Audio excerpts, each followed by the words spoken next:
अच्छा जी, अब next topic है हमारा सीलिएक डिज़ीज़। सीलिएक डिज़ीज़ का सबसे पहले इन्होंने केस प्रेजेंट किया है कि एक 2 साल का बच्चा है जो प्रेजेंट करता है with the complain of increasing lethargy, diffuse crampy किस्म का उसको एब्डोमिनल पेन भी है, लूज स्टूल्स हैं 6 माह से। अब उसको फेलियर टू थ्राइव है, एग्जामिनेशन पे पेल किस्म का बॉय है, माइल्ड एब्डोमिनल डिस्टेंशन है, वेट और हाइट भी उसके नॉर्मल से बिलो है फॉर हिज एज, यानी below the 3rd centile. Lab investigation करवाई तो उस पर आयरन डेफिशिएंसी अनीमिया मिला है, पुअर सीलिएक एंटीबॉडी स्क्रीन के साथ। क्या है सीलिएक डिजीज़? सीलिएक डिजीज़ एक ग्लूटेन सेंसिटिव एंटेरोपैथी होती है, ठीक है। एक्चुअली ये एक ऑटो इम्यून डिसऑर्डर होता है प्रोक्सिमल स्मॉल इंटेस्टाइन का, जिसमें इनटॉलरेंस होती है ग्लूटेन के साथ, तो उसके नतीजे में म्यूकोजल डैमेज होता है, ठीक है। ऑटो इम्यून डिसऑर्डर है प्रोक्सिमल स्मॉल इंटेस्टाइन का, तो ग्लूटेन से इंटॉलरेंस है, बच्चे को म्यूकोजल डैमेज हो जाएगा। It is a gluten sensitive enteropathy, important cause of diarrhoea in children, तो उसमें डायरिया भी होता है। अब इसमें सीलिएक डिजीज़ ना इंटेस्टाइनल सेंसिटिविटी की वजह से होता है, ये डिज़ीज़ होती ही इंटेस्टाइन की सेंसिटिविटी की वजह से है। Injury to the mucosa of the small intestine to the gliadin fraction, एक प्रोटीन कंपोनेंट है ये ग्लाइडन, गंदम में पाई जाती है। ग्लाइडन ग्लूटेन के अंदर ही ग्लाइडन होती है, गंदम में, राय, बार्ले, तो ये क्या करती हैं, ये इंजरी करवा देती हैं स्मॉल इंटेस्टाइन के म्यूकोजा की, ठीक है। इंजरी करवाएंगी तो इंटेस्टाइनल सेंसिटिविटी इन्होंने करवा दी है। अच्छा, चावल जो है ना, राइस में ग्लूटेन नहीं होता, तो इसलिए ये सीलिएक डिजीज़ वाले बच्चे राइस आराम से खा सकते हैं। इसकी इनहेरिटेंस कैसे है? ये पॉलीजेनिक होती है mainly, wheat genetic predisposition and environmental factor, बहुत से वजूहत हैं, कोई एक फैक्टर नहीं है, पॉलीजेनिक है। गंदम से भी है, जो है इसकी इनहेरिटेंस हो सकती है, जेनेटिकली भी जिनको हो सकता है, कुछ इन्वायरमेंट भी में भी ऐसे फैक्टर्स हैं जो ये ऑटोइम्यून कंडीशन करवाते हैं। तो वजह इसकी है कि ग्लूटेन डाइट से अगर एक्सपोजर हो जाए, वीट, राय, बार्ले, ओट्स, ठीक है। इसका इंसिडेंस कैसे है?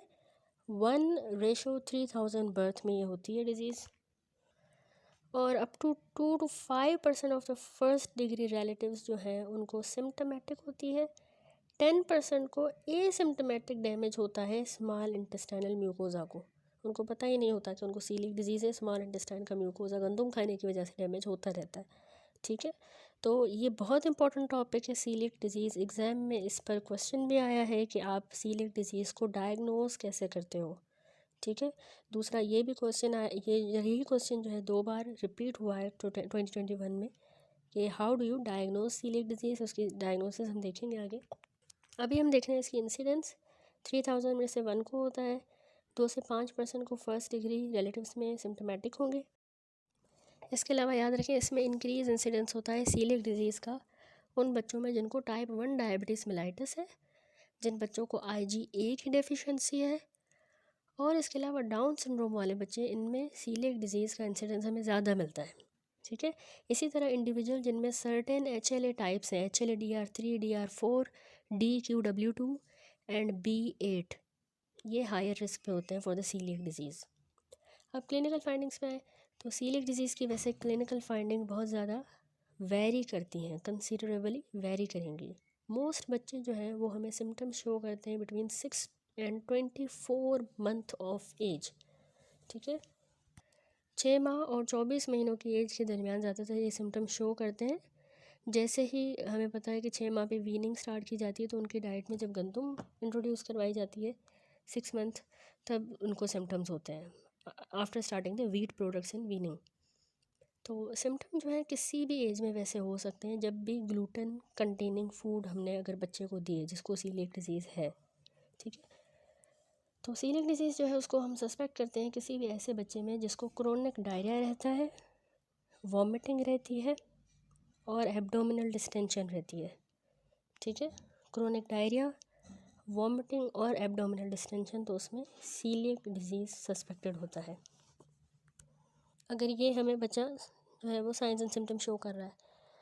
अच्छा, अब गैस्ट्रोइंटेस्टाइनल सिम्टम जो इसमें होते हैं GI के, वो एक्चुअली एट्रोफी हो जाती है स्मॉल बावल के म्यूकोजा की और मैल एब्जॉर्प्शन होती है, जिसके नतीजे में हमें इसमें स्मॉल बाउल के जीआई के सिम्टम मिलते हैं। ठीक है, अब ये फिगर भी बना हुआ है 12.4, इसमें different stages and damage to the intestinal villi. Normal है पहले इंटेस्टाइनल विलाय, फिर स्टेज 1 पे इतनी डैमेज हुई, 2, 3 एंड 4। ठीक है, बिल्कुल कम्प्लीटली देखें एट्रोफी हो गई है विलाय की। तो इनकी एट्रोफी की वजह से और मैल एब्जॉर्प्शन की वजह से जीआई सिम्टम होते हैं, जैसे डायरिया होगा, डिस्टेंडेड एब्डोमेन होगा, वॉमिटिंग, एनोरेक्सिया, वेट लॉस यानी failure to thrive, rectal prolapse, aphthous stomatitis और इंट्यूससेप्शन। अच्छा, अब इसमें जो हेमेटोलॉजिक एब्नॉर्मलिटीज़ हो रही हैं वो एक्चुअली आयरन के मैल एब्जॉर्प्शन की वजह से, विलाय ख़राब हो गए हैं तो एब्जॉर्ब नहीं होगा आयरन, तो बच्चे को हमें अनीमिया मिलेगी। अच्छा, साइलेंट सीलिएक डिजीज़ क्या होती है?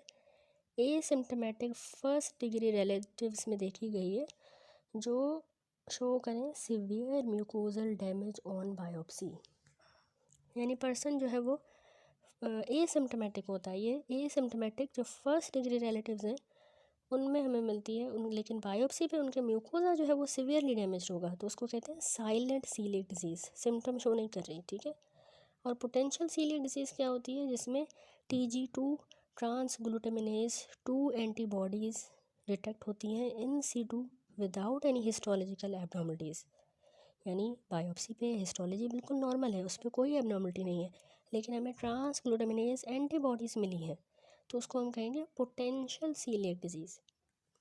इसके अलावा होती है latent coeliac disease. Latent coeliac disease जिसमें सब्जेक्ट्स हमें नॉर्मल हिस्टोलॉजी शो करेंगे, लेकिन ग्लूटेन की इंटेरोपैथी भी शो कर सकते हैं एट टाइम। हिस्टोलॉजी इनकी बिल्कुल नॉर्मल है, लेकिन ये ग्लूटेन इंटेरोपैथी शो कर सकते हैं। ठीक है, तो लेटेंट सीलिएक डिजीज़ कहेंगे। अब डायग्नोसिस पे आ जाए, जो एग्ज़ाम में भी क्वेश्चन आया है कि how do you diagnose coeliac disease?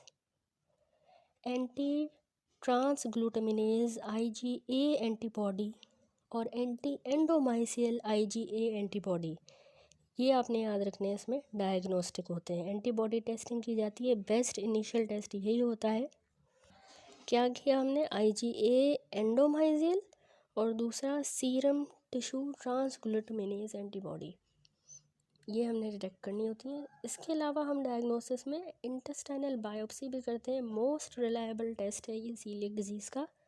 ठीक है, स्मॉल बावल की बायोप्सी, इसको गोल्ड स्टैंडर्ड कंसीडर किया जाता है, और इस बायोप्सी में हमें शॉर्ट से फ्लैट विलाय नज़र आएंगे, क्रिप्ट्स डीप होंगी और वैक्यूलेटेड एपिथेलियम होगा विथ लिम्फोसाइट्स।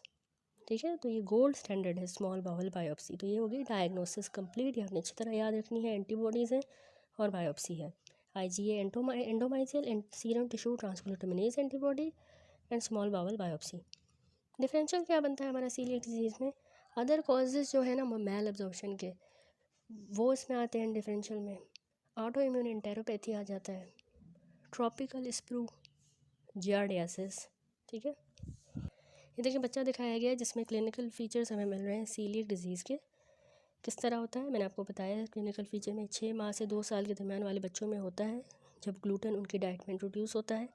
बच्चे में डायरिया होगा, वॉमिटिंग, ब्लोटिंग, एनोरेक्सिया, कभी कभार फेलियर टू थ्राइव यानी लो वेट, एब्डोमिनल पेन रहेगा, large foul smelling stool, aphthous stomatitis, intussusception, rectal prolapse, weight loss, distended abdomen. ठीक है, ये सारे फीचर्स इसमें हमें नज़र आ रहे हैं। अच्छा, ट्रीटमेंट पे आए तो इसमें स्ट्रिक्ट ग्लूटेन फ्री डाइट पूरी ज़िंदगी जो है नेसेसरी होती है। ठीक है, बच्चे को बिल्कुल ग्लूटेन फ्री डाइट देनी है, और इसके रिज़ल्ट जो है incomplete reversal of intestinal damage, complete reversal. बिल्कुल बिल्कुल स्ट्रिक्टली ग्लूटेन फ्री डाइट देंगे तो उसका जो इंटेस्टाइन डैमेज हुई थी वो रिवर्स हो जाएगी, नॉर्मल हो जाएगी, इंटेस्टाइन फिर मैल एब्जॉर्प्शन भी सही हो जाएगी। ठीक है, विटामिन के और आयरन के सप्लीमेंट्स भी दे सकते हैं, और कॉर्टिकोस्टेरॉइड अगर सीवियर डायरिया है तो स्टेरॉइड दे सकते हैं। तो मैनेजमेंट में देखें, treatment of the coeliac disease is provision of gluten free diet for life. Gluten is defined as, gluten free हम कब कहेंगे? जब less than 20 parts per million and gluten threshold to be set to less than 50 milligram per day, यानी 20 parts per million से कम हो तो हम कहते हैं ग्लूटेन फ्री, या थ्रेशोल्ड कितना है, less than 50 milligram per day उसने ग्लूटेन खाना है, तो वो हम कहते हैं ग्लूटेन का थ्रेशोल्ड है, उससे ऊपर नहीं जाए। तो इसमें जो है वीट, बार्ली, राय, ये चीज़ें बिल्कुल भी नहीं देनी। फ्री डाइट, इनसे फ्री हो। क्लिनिकल इम्प्रूवमेंट यूजुअली एविडेंट होती है within a week and histological repair is complete after 3 to 12 month. Gluten free diet दी हमने बच्चे को, तो हफ्ते के ही अंदर उसमें हमें क्लिनिकली इम्प्रूवमेंट मिलती है। 3 से 12 माह में उसकी हिस्टोलॉजी भी सही हो जाएगी, विलायत सही हो जाएंगे। एंटी ग्लाइडन जो एंटीबॉडी मिल रही थी उसके लेवल भी ग्लूटेन फ्री डाइट से अब फॉल कर जाएंगे। और जैसे दोबारा अगर कभी गलती से भी खा लिया ग्लूटेन, तो ऐसे एंटी ग्लाइडन एंटीबॉडी के लेवल दोबारा बढ़ सकते हैं। ठीक है। Restriction of lactose and iron supplementation may be necessary for several weeks to month as the small intestinal mucosa heal। फ़िलहाल बच्चे को आयरन की सप्लीमेंट नहीं देनी, लैक्टोज भी नहीं देना जब तक उसका इंटेस्टाइनल म्यूकोजा हील नहीं हो जाता। नॉर्मल अमाउंट ऑफ फैट, चावल, कॉर्नफ्लोर, ब्रेड, फ्रूट्स, प्रोटीन, दूध, अंडे, वेजिटेबल्स, ये एडवाइस करनी है। ठीक है। सप्लीमेंटल कैलोरीज, वाइटामिन और मिनरल्स भी हम अक्यूट फेज़ में दे सकते हैं, क्योंकि वो बहुत ज़्यादा वेट लॉस और ये चीज़ें हो रही थी, तो ये मिनरल्स, विटामिन और बाकी नॉर्मल अमाउंट्स में ये सारे फूड, स्पेशली राइस। अच्छा, कॉर्टिकोस्टेरॉइड मैंने आपको बताया ना, बहुत ज़्यादा जब only very very ill patient है, साइन और सिम्टम है सीलियक क्राइसिस के, प्रोफाउंड मेल सीलियक क्राइसिस कैसे होगा, प्रोफाउंड मेल न्यूट्रिशन है, डायरिया है, एडिमा, एब्डोमिनल डिस्टेंशन और हाइपोकैलीमिया, तो सीलियक क्राइसिस में फिर हम कॉर्टिकोस्टेरॉइड्स देते हैं। ये क्लिनिकल इम्प्रूवमेंट को हैस्टन कर सकते हैं। ठीक है। अच्छा, साइलेंट सीलियक डिजीज़ के बारे में मैंने आपको बताया, क्या है ये साइलेंट सीलियक डिजीज़, जो मैंने आपको बताया ना कि एसिम्प्टोमेटिक देखी गई है in the asymptomatic first degree relatives, जिनमें सिवियर म्यूकोजल डैमेज बायोप्सी भी मिले, बायोप्सी में मिल रहा है डैमेज लेकिन सिम्टम उनको नहीं हो रहे, तो without any apparent sign and symptom बच्चों में हो सकती है ये silent, with non specific GI complain, growth failure, type 1 diabetes, thyroid disease भी हो सकती है, vitiligo, IgA deficiency and Down syndrome and the family member of the coeliac patient. तो साइलेंट सीलियक डिजीज़ में जो ट्रीटमेंट है रेकमेंड किया जाता है, ग्लूटेन फ्री डाइट देनी होती है for a symptom free child with a positive serology, symptom नहीं हो रहे लेकिन सीरोलॉजी उसकी पॉजिटिव आई है और इंटेस्टाइनल बायोप्सी स्पेसिमेन भी पॉजिटिव है, विलाय में एट्रोफी हो रही है, तो इसको भी हमने ट्रीटमेंट रेकमेंड करना होता है। ठीक है, ग्लूटेन फ्री डाइट के साथ। और वो बच्चे जिनको पोटेंशियल सीलियक डिजीज़ है, पोटेंशियल सीलियक डिजीज़ क्या था, ट्रांस ग्लूटामिनेज एंटीबॉडीज़ जो हैं वो डिटेक्ट हो रही हैं लेकिन हिस्टोलॉजी नॉर्मल है, तो मतलब उनको पोटेंशियल है, एंटीबॉडीज़ मिल रही हैं लेकिन हिस्टोलॉजी अभी नॉर्मल आई है, तो इनमें पॉजिटिव सीरोलॉजी होती है but normal intestinal biopsy, careful follow up without diet therapy is recommended. तो इनको हम डाइट थेरेपी नहीं देते, ग्लूटेन फ्री डाइट।